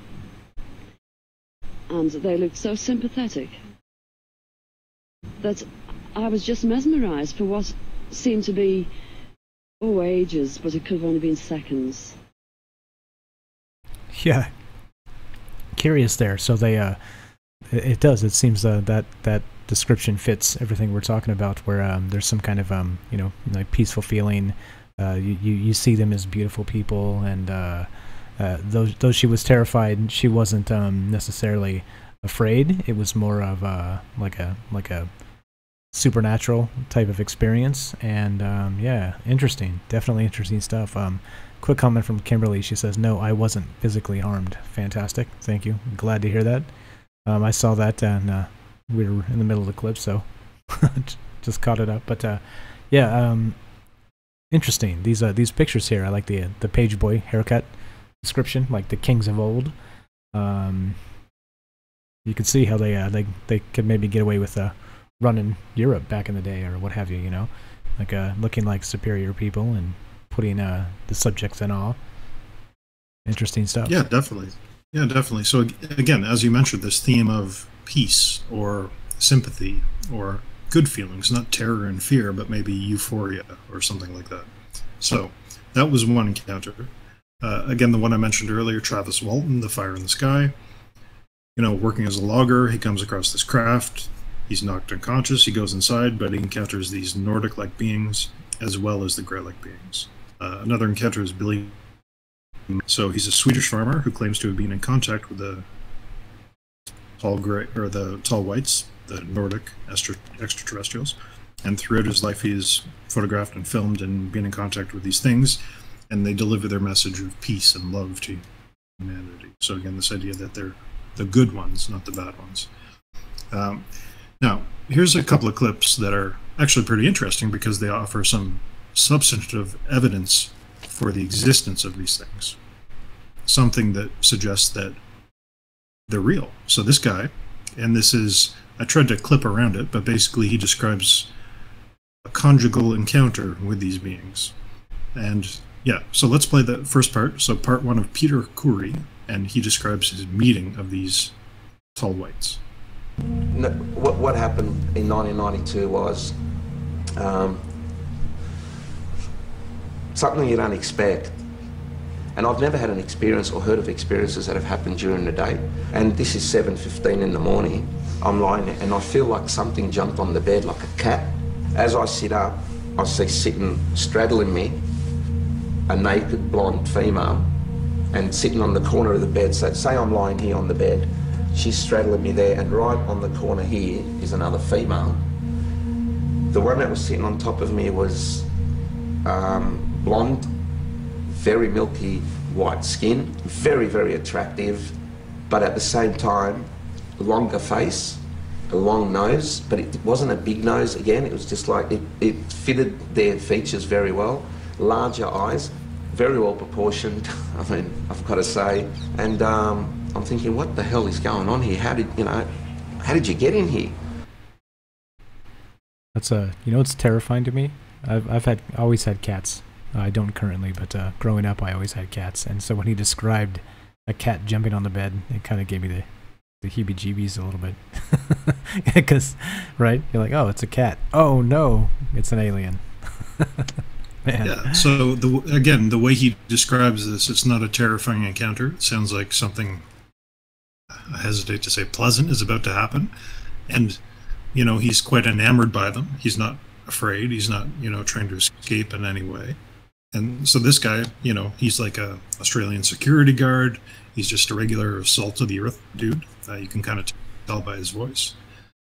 But then he has his encounter, and we're going to keep it PG here, but you can imagine what happens. And then he collects some evidence. So let's play part two. I had an erection for like 6 hours afterwards, and it was pretty painful. And under my foreskin I found 2 hairs. One was like an S shape, almost curled, and the other one was sort of not up, it was just wrapped around, embedded in though, like if you push your nail into you get a little bit of a mark. That's what they were embedded. I could see that they weren't on the surface. And as I tried to take them off, peel them off, it was total agony. And so I knew it had to be from them. Peter released his sample for DNA analysis, which was conducted by a biochemist. The results that came back were extremely unusual. And mate, I was bombarded with phone calls from the scientists. Come to our house, took hair samples from me, hair samples from Vivian, blood from me. So it was starting to get like a forensic investigation. What they found was the analysis confirmed the hair came from someone who was biologically close to normal human genetics, but of an unusual racial type, a rare Chinese Mongoloid type, one of the rarest human lineages known, that lies further from the human mainstream than any other except for African pygmies and aborigines. There was a strange anomaly of it being blonde to clear instead of black, as it would be expected from the Asian type mitochondrial DNA. The study concluded the most probable donor therefore must be, as Curie claims, a tall blonde female who does not need much colour in her hair or skin as a form of protection against the sun, perhaps because she doesn't require it.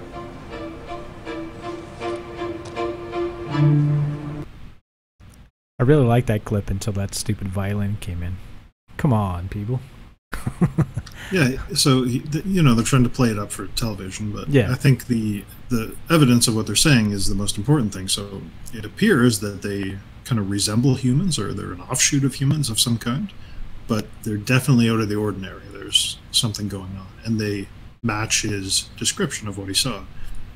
So again, I'm not sure if that's the magic bullet in terms of evidence for these things existing, but it definitely leads to more questions. And yeah, so this guy was married too, and his wife's sitting in the room and he's describing this. I don't know what she thought, but there you go.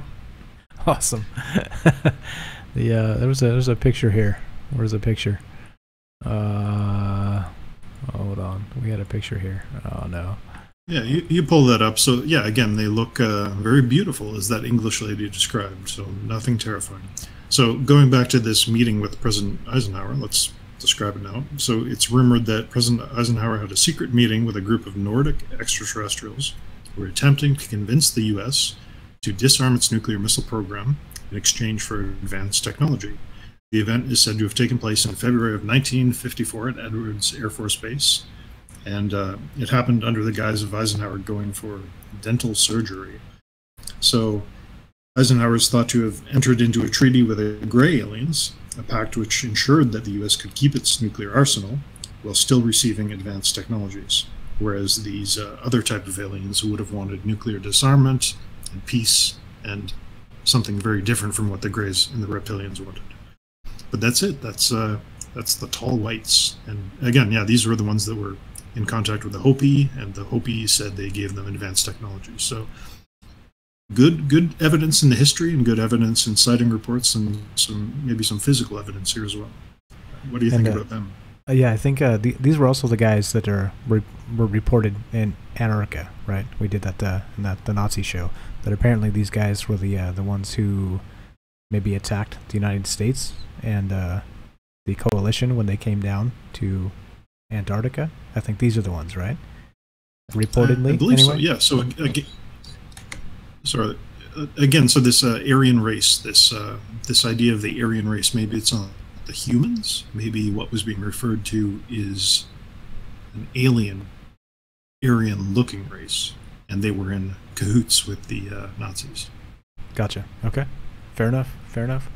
All right, so we're talking about aliens, guys. If you're sticking around, you are already aware of this fact, but if you got stuff to add, you know what to do. Give us a call, 702-957-1037. The phone lines work, and we'll put you on the show. You can talk about aliens, tell us what you think.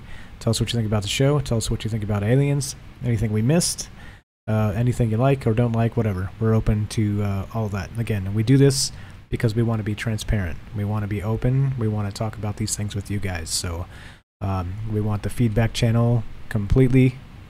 Let's say we want to grease the skids on the feedback channel and be that type of transparent, because we know that a lot of these, you know, it's easy to record in a vacuum, release it, and then just turn the comments off, right? We're trying to be the complete opposite. We want the government to be transparent, and so as a result, when we're doing these shows, we want to be transparent to you guys. So phone lines are open, 702-957-1037, and we got some more. We've done tall grades, short grades. We've done the Nordics now. We've done the reptilians. I'll buzz over the Anunnaki real quick, because I know we did a whole show on them, but I think we'd be remiss if we missed them. So, okay, so the Anunnaki, according to scientists, there's a 12th planet known as Planet X. We talked about this in that show. So if you want to learn more about this, it's also known as Nibiru. And apparently the Anunnaki came, this is the whole ancient astronaut theory, that they came from this Planet X and habitated Mars and the Earth, coming in looking for minerals. So there's a super brief, let's see, so they landed on Earth. This is about 750,000 years ago, etc., etc. But from what I saw, the Anunnaki and the reptilians are vying for control of the Earth. So I don't know how accurate that is, but again, here we are talking about speculation of speculation. It's like layers of speculation here. But anyway, so that's Anunnaki. Yeah, there it is. The Anunnaki are in direct competition with the Draconians for control over mankind. So there's the line I got it from. I got Syrians. We got about 10 minutes left, guys. So if you want to jump on the show, you want to drop a comment, we'll hit that. But what do you want to do, Frank? We got about 10 minutes. I got Syrians to get to, not the like the Syrian refugee types that you're probably gonna laugh at me for. These are actually people from the Sirius B star system. So connected with the famous crystal skulls. Go ahead. Why don't we do this? Like, I have another couple profiles already, so why don't we just do a part 2 sometime? But if you have a quick one, we'll do that now, and then we'll call the show, and then we'll do a part 2 on different aliens, because there's so many different types and so many good sighting reports. Yeah, and so much good stuff. Okay, so the Syrians is kind of long. So, all right, so these guys are hailing from the Sirius B star system. They're supposed to be super advanced, maybe the oldest that we've come in contact with throughout history. They have imparted their knowledge on human civilizations for their choosing. They gifted the ancient Egyptians with medical and astronomical information, and the Great Pyramids and temples are said to have been built with their help. So the Mayans also had a special relationship with these guys, the Syrians. Sirius B, not Syrian refugee. Very clear. Okay, so who shared information with the Mayans and South American civilizations? The extraterrestrials originating from Sirius B are believed to have played a part in the disappearance of the Maya. They are accredited with leaving behind amazing artifacts such as the crystal skulls. So interesting stuff there. There's a ton more on them, of course, and the crystal skulls and that whole legend. But there's a quick breeze over, and actually I got like probably 2 or 3 pages on them. So we got the oh, what else you got? You got something real quick? Yeah, no, like maybe we'll just tease that for part 2, but there's just so many different types. Let's just kind of go over what we talked about. And I think that it's incredibly interesting how many different types of aliens there are. So we covered 3 here, but there's probably good reports about 20 to 25. And then even on top of that, if you're adding in native Martians, as the Marine on Mars and Corey Good have said, we can talk about, you know, snake-like aliens, so things that are completely non-human in form. We can talk about energy beings. There have been reports of those things too, so maybe conflated with ghosts, I don't know, but there's so many types of aliens. Cat people, all sorts of things. It's unbelievable how many there are and how many good reports there are for some of these things. So I think that's the message to take away from this, is that it's not only the gray aliens, the little gray aliens. There's a ton. There's an absolute ton. And I think the media is doing a disservice by focusing in on only one type, right? If they can prove that only one type exists and people start reporting other types, well, then you're crazy. Then you're insane. Then you don't know what you're talking about. Yeah, so What do you think about that? What do you think about these different types of aliens?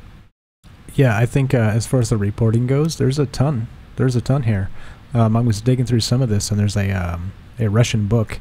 I know I mentioned it to you, but apparently the old KGBs and the of the Russians. No, I'm not a Russian agent. Don't say it. But apparently they were issued a handbook to a very elite group of KGB back in the day, and this book is apparently leaked. So there's dozens, if not hundreds, of alien types here. I'll just spin through it real quick. Again, if you want to find this stuff and check it out, we'll have the links up on troubledminds.org. You can find all of our social stuff there if you want to follow. Yeah, so there's there's pictures in here, and it looks produced like this might be a fake Russian book here, but apparently it's translated from Russian, and you guys can look into that if you want. But I thought it was interesting because there's a ton. Okay, I'll just read like the first one here. It says Al Graylix. I don't know how to say it. So they come from the constellation. What does this say? Constellation Cetus, Cetus, near Danube Kaitos Shimali. Although they are often confused with reptilian races, they do not share anything with them except their appearance. Their height is around 2 meters, and they can live up to 350 years. So, etc., blah, blah. And there's dozens of these, 93 pages of this stuff. So, again, depending on the reporting and what you want to believe and how far down the rabbit hole you want to go, there's a lot of aliens, right? Again, so are they real, right? That's the first question. Are aliens real?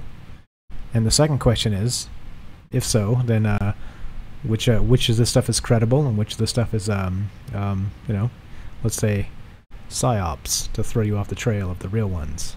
It seems to make sense that there may be dozens or hundreds that they claim, but only maybe a dozen or so, or 15 or 20 that are actual. So, yeah, again, that's why we ask the questions. That's why we do the show. Who knows? What do you guys think? It's again, big important part why we do the show. We want to know what you guys think. So we've had some great comments. We appreciate the participation. And another one from Fred says, could Bigfoot be an alien? And I have heard that. I think it's possible. Definitely, for sure. Go ahead. Let me jump in there because I've definitely done some reading about this, and it seems that that's a prevailing theory, is that Bigfoot is actually one of these hybrid creatures that serves the aliens in some way. So I believe it's the Greys created like a hybrid monkey-human thing, and they use it as a servant to go about and collect data and, blend into the wilderness where maybe they don't want to run around in and take samples and whatnot. So that is a prevailing theory, that Bigfoot is some type of alien servant creature. Sort of like how Predator in that movie, the Alien movie, Hollywood movie, blends in with that cloak technology type thing. That would explain why Bigfoot can't be seen when it doesn't want to be seen. Yeah, interesting.